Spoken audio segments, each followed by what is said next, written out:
It's time once again for the Maple Grove City Report. I'm Dave Kaiser. Thanks for joining us. Joined by Heidi Nelson, Maple Grove City Administrator. Welcome again, Heidi, to the program. Thank you. As you see, Heidi's got lots of notes to talk about. It was a rather short meeting in the latter part of June that we'll talk about, but a lot of items happening around town, and there was a special meeting ahead of time that has some real interesting points of interest. So let's pass those along first. First, let's talk about the Maple Grove Innovation Center. We got a little bit of this at the last council meeting as there was a presentation, but this was the follow-up. What was talked about and what are the next steps? Yeah, so at the June 5th meeting, representatives from what is now being called the Maple Grove Innovation Center, it kind of previously has been more the arts center type discussion, but I think they've broadened the scope a bit. They came into the council on June 5th and talked about their ideas for a facility in Maple Grove that would serve kind of the arts and innovation community. The council received that report. We were running a little bit short on time, so they didn't really have a chance to discuss and talk about next steps. So coming back here on June 19th, the council had some further discussion, just some of their feedback about the proposal. And so what the recommendation was that the Citizens Advisory Committee, or the CAC, in Maple Grove have the report presented to them, and then they kind of review the various aspects of the proposal and provide some feedback and information back to the City Council. So that's going to be the direction that we're headed, is that the CAC takes a look at this. The CAC is a group that's done this for the city. Their committee that serves as advisory to the council. They've done this for the Dome project and the gymnasium and the second sheet, and so I think it's probably kind of standard practice to have the CAC weigh in on these items because they have kind of that broader community perspective. So anticipate that sometime late summer, early fall, the innovation group would be invited to present to the CAC, and then the CAC would look at the various aspects of the proposal and provide some feedback to the City Council. Very good. Yep. All right, we will keep you up to date as that progresses. All right, I know everyone has February of next year marked on their calendar for this big game coming to town, some Super Bowl something. But the City of Maple Grove is obviously aware of it and doing some planning. And tell me about the group that's getting together here. You've got quite the list of people talking about how can Maple Grove do something during that time. Yeah, so I think what drove this a little bit is that, the number of hotels that we have in Maple Grove and particularly here in the Northwest Metro area. We know that about 75% of those rooms have been booked for NFL purposes already. And so we know that we're going to have full hotels, and we'll have folks here in town that will be spending money in the community at our restaurants, at our retail services, those kinds of things. So we thought that it might be good to pull together a committee. So the group that's been working on kind of trying to do some sort of, we're calling it the big game celebration. Okay.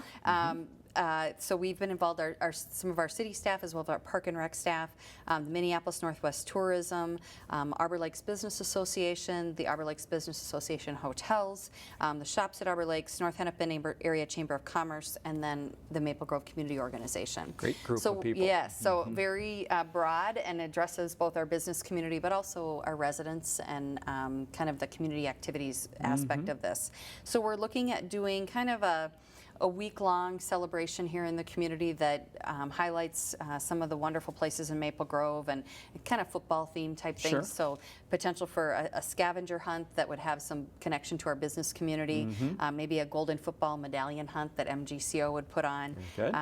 We're thinking about a local celebrity flag football game up at the Dome on one of the evenings. And then it'll all be capped off on Saturday with, we're planning for, still kind of in the early stages, but for kind of a live concert up at Central Park. So it'd be inside of a heated tent. And kind of we're not sure about the talent quite yet. We're still working on that, but hopefully it'd be a name that folks recognize. And ticketed event. We're trying to keep the ticket price down so that it becomes kind of a community event that our residents who may not be going downtown to celebrate the Super Bowl find a way to celebrate that here in town. And then kind of getting after the Bold North theme that they're going with for the Super Bowl, we'd have some outdoor activities, and of course the skating would be open there at Central Park as well. So lots of fun things being planned, and of course there will be more information to come as we get into the fall months and closer to the winter. But this was more just to kind of get in front of the council and see if they felt like we were moving in the right direction and planning this event, and there was general consensus around that. So we're going to keep marching forward. Excellent. And my guess would be, as it gets closer and things get developed and defined a little bit more, you might need volunteers. So you might need some residents to step forward as we get closer to it. Would that be right? That could be the case. Okay. Yes. So we'll keep you in touch on that, but it sounds like a fun time, certainly in the Twin Cities, but also here in Maple Grove. Final item on the special meeting that came up on the 19th was Duke Realty and proposed land use, which would be east of Lowe's. So this is stepping into that next area of the gravel mining area. Tell us what the talk is. Yeah, so this is, as you mentioned, Duke Realty. We've been meeting with them for the past several months to think about what would be the beginnings of the Arbor Lakes Business Park. And so this kind of leaves off from the retail area and starts to focus on some of that job creation in the balance of the gravel mining area.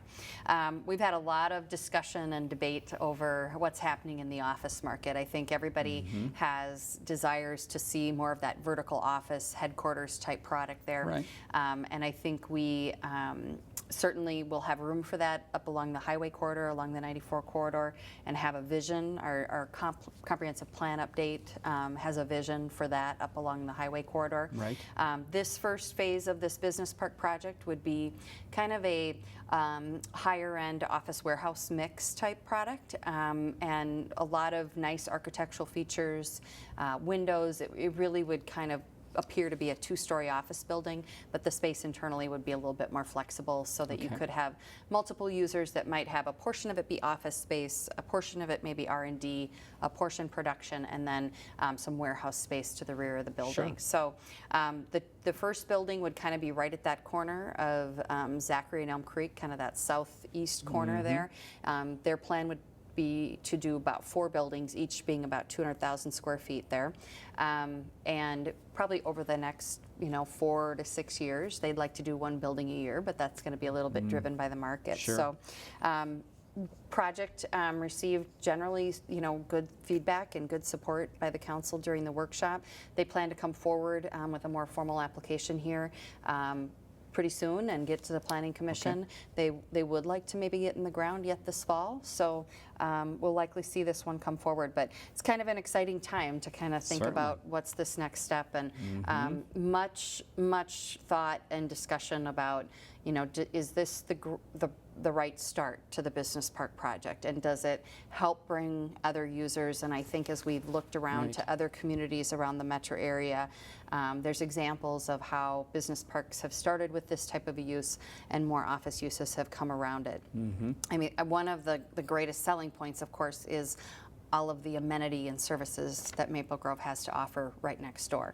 So from an employment perspective, locating your business there, your employees have access to great housing, access to great restaurants and medical care and retail, other services. And so I think that's one of the greatest selling points is the beautiful story that we have to tell here in Maple Grove about what's been done in the community thus far. So we're excited to see this one come forward. Very exciting, and again, we will keep you up to date on that. And speaking of that area, we'll talk a little bit about transportation in that area as we get a little bit later in the agenda. So let's move ahead to the council meeting agenda on the 19th. Again, very short meeting for Maple Grove, only 18 minutes long, and it was a full consent agenda, but as you mentioned before we started, a lot of the items that have already been through the process, so taking some final steps on some of those. Just some cleanup on some of the development items, things that the council's seen in previous meetings. Very good. So in special business, there was a public hearing related to Chuck E. Cheese in the city of Maple Grove, a longtime area business. Tell us a little bit about their reason to come before the council. So Chuck E. Cheese made application to add on-sale wine to their liquor license. They've had 3-2 beer for a number of years, I think since 2000 or something. So general manager commented that when families come in for birthday parties, the Dad will order a beer, but Mom's always wondering if you sell wine. So they decided that that would be something that they wanted to pursue. They've been a good compliant license holder for their entire time, and so pretty easy one to do a public hearing on this one and allow them to add wine to their menu over there at Chuck E. Cheese. Okay, very good. Second public hearing related to the shops at Arbor Lakes area and talking specifically about Portello's coming to town. There's a little work that might need to be done under the ground in that area. Tell us what's under there. there? Yeah, so we've got some utility, we had a drainage and utility easement there that basically would have kind of run through where the building is located. I think there's some sanitary sewer lines in there and whatnot. And so we needed to provide, kind of vacate that existing easement, move those utilities, and then dedicate a new easement to cover that area. So another sign that they're getting ready to go as we clean up sort of some of these land issues there. But yeah, I think we'll start to see some activity there pretty soon. Very good. So this work with the easement and utilities will happen right at the same time the construction starts on the building? Yeah, they'll do all the utility work as they get ready to construct the Dig building. the ground up just one time, Yes, right, would be let's a good do it idea. once. All right. Let's move ahead to community development. In the update that was given, a few items touched on, and one was Hy-Vee, and we haven't talked about it for a while, Heidi, so give us an update. What is the latest on Hy-Vee North and South? Yeah, so we have been dealing with Hy-Vee North. This is the one up off the 610 Maple Grove Parkway area, across from Target. Right. They are working on getting their plat released, which generally tells us they're ready to move forward and start getting going on some construction. Good. We see progress on that one. With regard to the South store off of Bass Lake Road and 101, we haven't seen activity from Hy-Vee on that store, and we do get a lot of inquiries from residents out there wondering what's been happening and why aren't they moving. And I know some of them have even figured out how to call Hy-Vee down in Iowa and ask them about that, because we hear that from Phil Hoy, their real estate representative. So we understand and appreciate the community support for that store out there. And one of the pieces that may add to that community support is there's a developer that's interested in the property that would kind of be at the southwest corner of 101 and Bass Lake Road, so kind of across the street. They're looking at an apartment and a townhome project there, kind of right on that Maple Grove Cork Run border. So I'm sure the folks that move in there would be interested in seeing that project move forward as well. But we'll likely see an application on that one here in the next few weeks. So yep.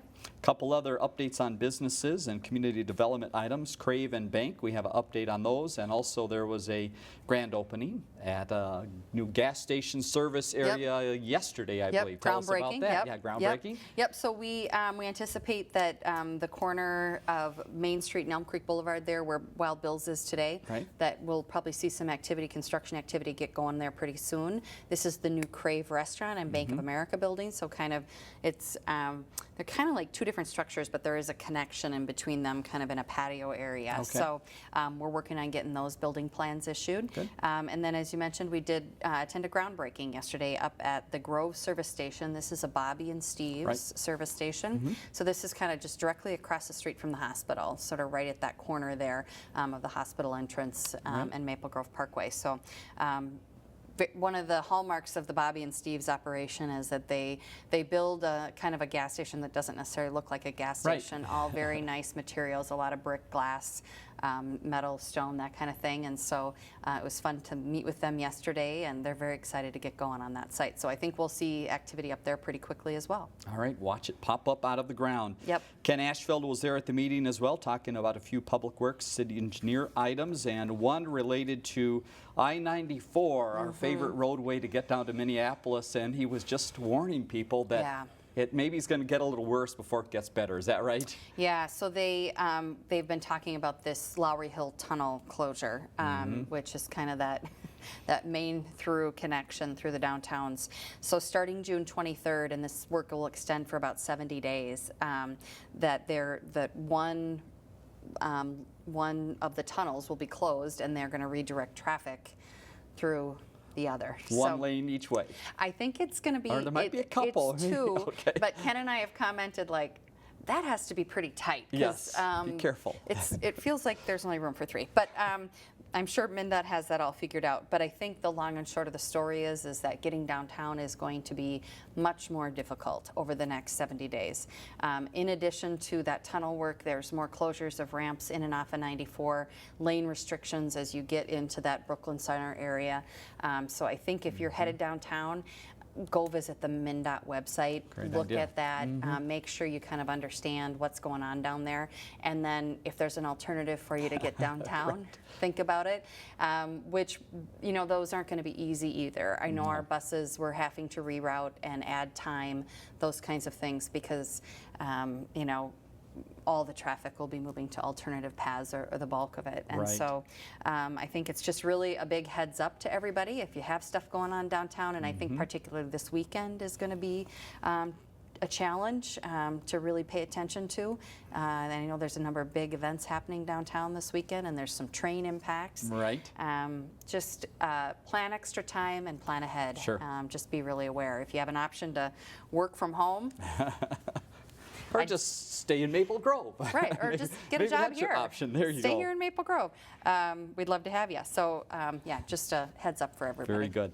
Let's jump back to transportation. We talked a little bit earlier about the area along Elm Creek Boulevard and some of the possible next developments, and that leads to that intersection that's at 169 and Elm Creek Boulevard. Yep. And it's something that has been on the radar and now Yeah. maybe stepped up a little on the radar. Tell us about some Yeah. of the thinking and maybe redrawing that area. Yeah, so this is the bridge at 169 Elm Creek, Brooklyn Boulevard. It goes to the other side of that intersection there, so in the Brooklyn Park side.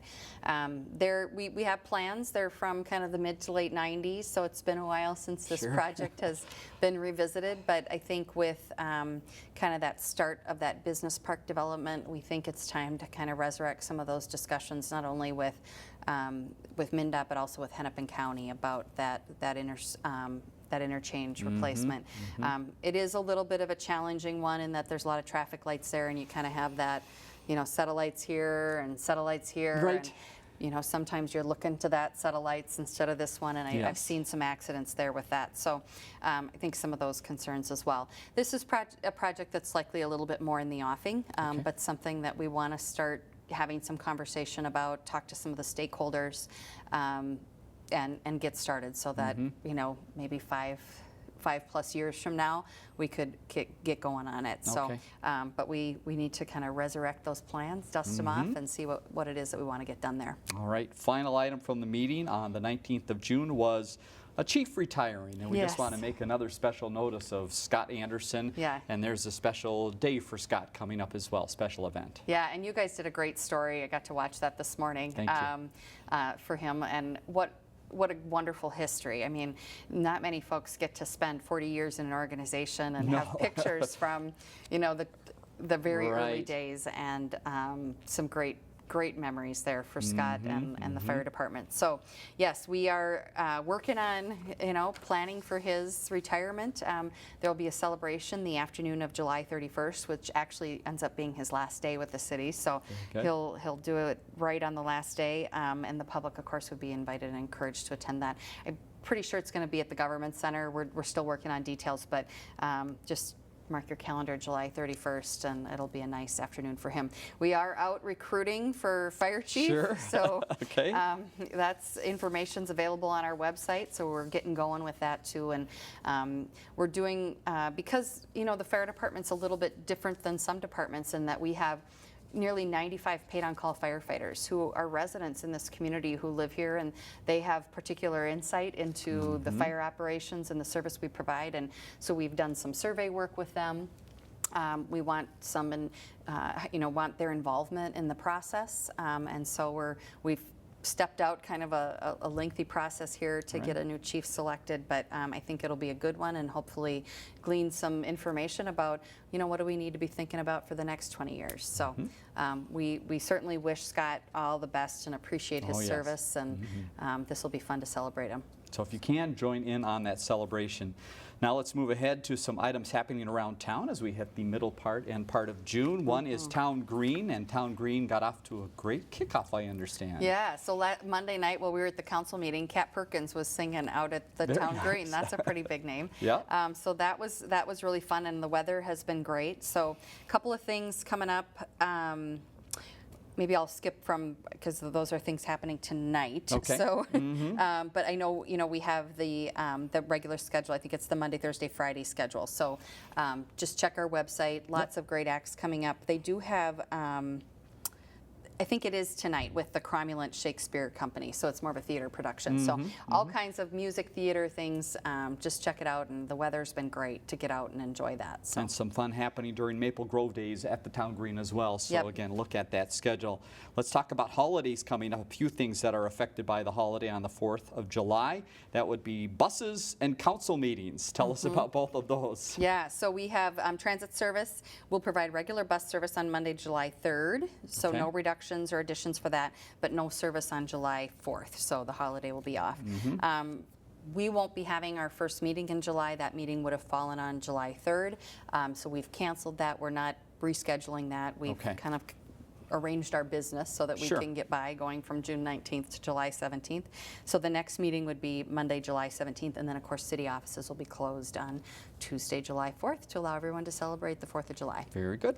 All right, what is open now is the farmers market. It is the season, and I understand day one was fantastic. It was. So we had about 2,000 adult shoppers there last Thursday, June 15th, and then about 300 kids signed up for the Power of Produce Kids Club. So those are some great numbers, and I think it speaks to just the wonderful job they do on the farmers market and the vendors that come and the wide variety of products that are there. So now we're on the summer schedule, so every Thursday from 3 to 7, coming out to the community center. The parking lot's all done. They did a nice job getting that kind of torn up and redone, and we were able to add some additional power out there for some of our vendors. A lot more of them are looking to do different things while they're there, and so we were able to incorporate that with that project and do it all at once. So makes for a nice little farmers market venue. Information about the market, maplegrovefarmersmarket.com. You mentioned the fire department earlier and Scott leaving, and we are looking for more firefighters to fill out the ranks as well. So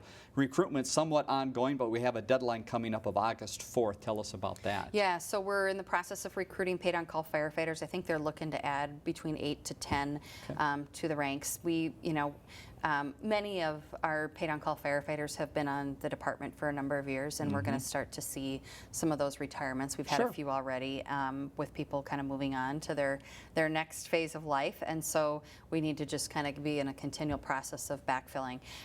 Deadline is August 4th. And they've had a couple open houses where people could come out and learn more about the fire service, but really a great opportunity to get engaged with the community and opportunity to give back.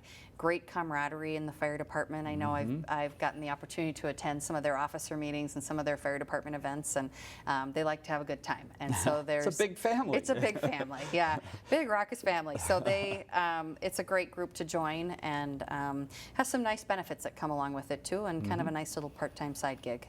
Go to the website to find out more, and again, the city website, also mgfire.info is where you can get some specific information.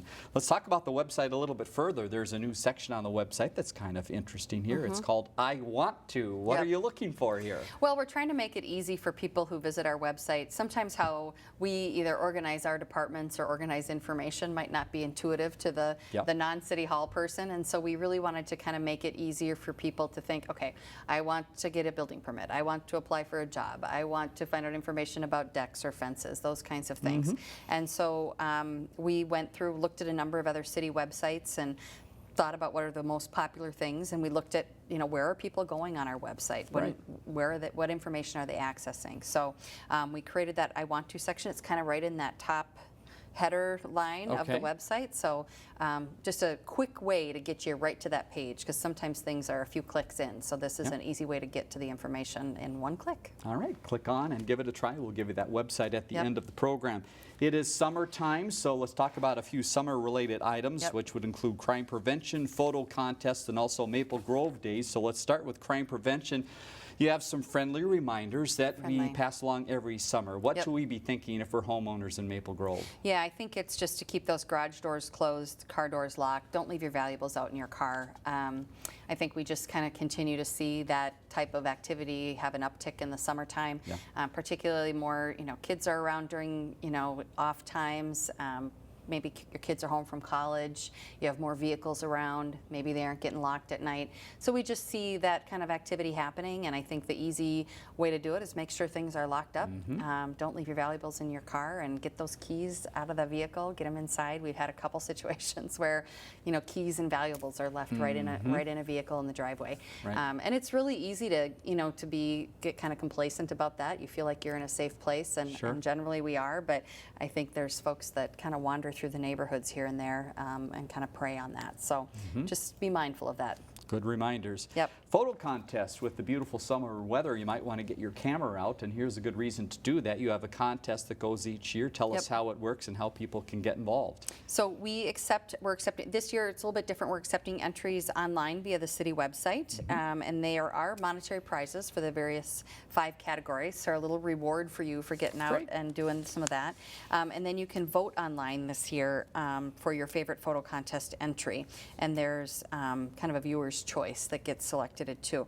The contest and voting closes on July 19th. Okay. So about a month left here to get some photos in, but we really do try to use these photos in all of our city publications. So if you submit photos, you'd likely see them in, whether it be the newsletter, on the website, or social media.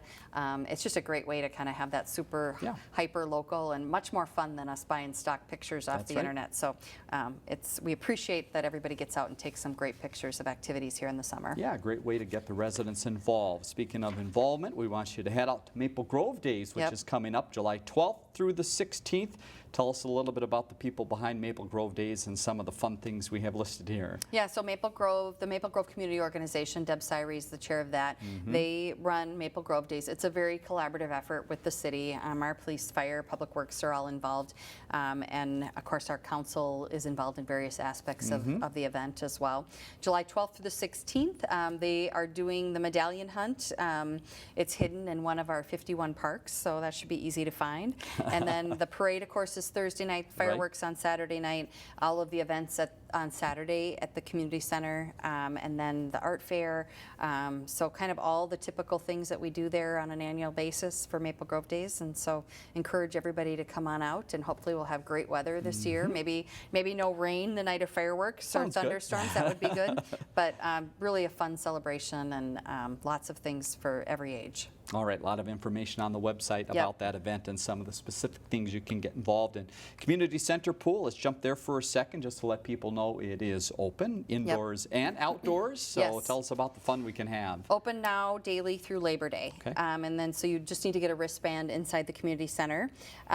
We need to make sure that there's parents there to supervise children, particularly if they're under 42 inches tall. And then on Wild Wednesdays, I think it's a reduced admission of $5, and then there's a fun theme each week that has different activities and games. So kind of a fun day to bring the kids out to the pool. Very good. And we close with just the last minute here of looking ahead to National Night Out. It is Tuesday, August 1st this year. Big event for the city of Maple Grove. I know a lot goes into it, and Todd is very busy in the police department now, I'm sure, putting it together. Tell us what we need to do for National Night Out. Tuesday, August 1st is the day. It's always the first Tuesday in August every year. So everybody is invited to put their block party plans together. If you have an established block group in your community, in your neighborhood, you're set up to do that, and somebody needs to take the lead on putting together that block party. If you don't have that established yet, give Todd Strigi a call in our police department, and we can work with you to get help for that. But we kick off the day, of course, at the community center with a big community picnic gathering. There's lots of public safety officials there, public safety information, different health and community organizations are present there as well. And we have the police and fire department out there grilling hot dogs for the day, so that's fun. And then in the evening, of course, all the block parties happen in the various neighborhoods, and we have police, fire, and our elected officials, and we have the ambassadors and all kinds of representatives. Everybody's out that night. Yep, our state representatives come out, and we all jump in different vehicles and go visit the block parties. And so it's going to be a great night, and we just encourage everybody to get out and get their neighborhood involved. Tuesday, August 1st is the date, but don't wait till the day before. Start planning now, get those neighborhoods going, and it will be a fun night. Heidi, thank you very much again for the information. Let's leave you with some information about the next meeting. meeting, which, as we mentioned, is on July 17th. No meeting in the first part of July, but there'll be one in the middle of the month. We mentioned the website multiple times throughout the show, so maplegrovemn.gov, great place to go to find out information and check out the I Want To spot there that's now available. Government Center address and phone number at the bottom. Our viewer response line 533-1710. If you have comments or questions, we'd love to hear them. For Heidi Nelson, I'm Dave Kaiser. Thanks for joining us once again.